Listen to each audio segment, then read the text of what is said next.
जब दादाजी ने उस घराट के अंदर देखा तो वो इनके कंधों पर चढ़कर बैठ गया। जब दादाजी ने गर्दन घुमाकर देखा तो ये उसी घराट का भूत था और वो भूत दादाजी को देखकर मुस्कुरा रहा था। इसके बाद क्या हुआ जानेंगे आगे की कहानी में, लेकिन कहानी में आगे बढ़ने से पहले हर बार की तरह अपने ईष्ट को याद जरूर कर लें, क्योंकि क्या पता कोई भूत आपके भी नजदीक हो। तो चलिए शुरू करते हैं आज की कहानी।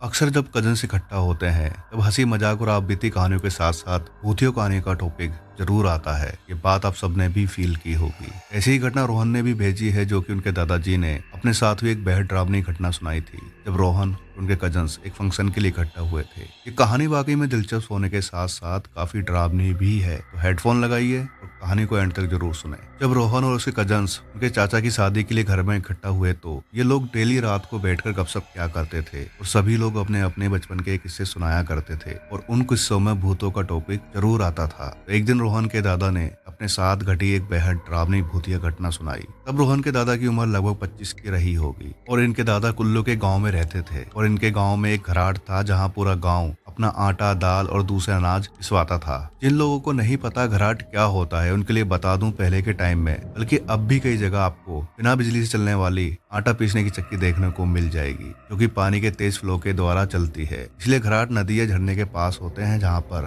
पानी का फ्लो काफी तेज होता है। और वो घराट दादाजी के गाँव के ही गोपी चंद नाम के व्यक्ति का था। पूरा गांव और आसपास के गांव वाले उनसे ही आटा पिसवाते थे। इसी कारण वह उस आदमी की डेथ वहीं घराट पर हो गई थी। डेथ की असली वजह तो किसी को नहीं पता थी, बट कहते हैं कि यह डेथ नेचुरल नहीं थी। और उसके बाद कई लोगों को घराट के पास इस आदमी का भूत दिखाई दिया था और अक्सर रात को वहां से गुजरने वाले लोगों को वो भूत परेशान करता था। तो एक बार की बात है, रोहन के दादाजी रात को उसी रास्ते से अपने घर जा रहे थे। काफी रात हो चुकी थी और आसपास एकदम खामोशी छाई हुई थी। अभी रोहन के दादाजी को घराट के चलने की आवाज आई और ऐसा लगा जैसे कोई अंदर बैठकर आटा पीस रहा हो। दादाजी हैरानी में थे कि आखिर इतनी रात को यहाँ कौन हो सकता है। वो डरते डरते जैसे ही घराट के अंदर झांक कर देख रहे थे, अभी कोई अचानक से उनके कंधों पर आकर बैठ जाता है। इस हरकत से दादाजी बहुत ज्यादा घबरा गए। दादाजी ने जब गर्दन घुमा कर देखा तो ये गोपी चंद का ही भूत था और ये बहुत ही ज्यादा डरावनी शक्ल में था और वो दादाजी को देखकर हंस रहा था। ये देखकर दादाजी बहुत ज्यादा डर गए थे।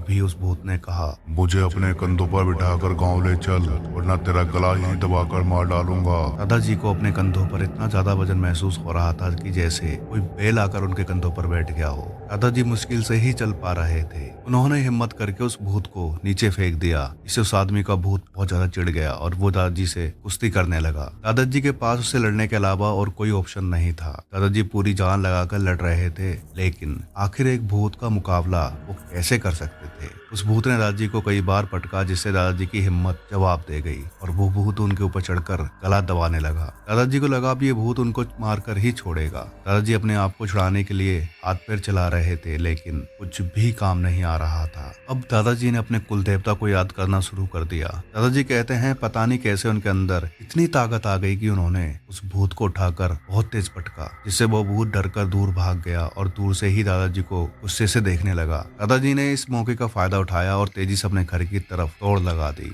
और जब वो अपने घर पहुंचे तो उनकी हालत काफी खराब थी। घर पर सबको उन्होंने ये घटना सुनाई। दादाजी को काफी चोट आई थी और उसके बाद दादाजी की तबीयत कई दिन तक खराब रही। उनकी झाड़ फूक कराई गई, तब जाकर उनकी तबीयत में सुधार आया। इस घटना के बाद दादाजी फिर कभी रात को उस घराट के पास नहीं गए। क्या आप लोगों के साथ ऐसी घटना हुई है? हमें कमेंट करके जरूर बताएं। और आज की कहानी आपको कैसी लगी वो भी हमें कमेंट करके जरूर बताएं। अगर ये कहानी आपको अच्छी लगी है तो इसको लाइक शेयर कमेंट जरूर करें। अपनी फैमिली एंड फ्रेंड के साथ ज्यादा शेयर करें। इस तरह की और कहानी सुनने के लिए हमारे चैनल को सब्सक्राइब कर लें, क्योंकि मैं इस तरह की बेहद रोमांचक, सच्ची और डरावनी घटनाएं आप लोगों के सामने लेकर आता रहूंगा। तो मिलते हैं नेक्स्ट वीडियो में, तब तक अपना ध्यान रखें। धन्यवाद।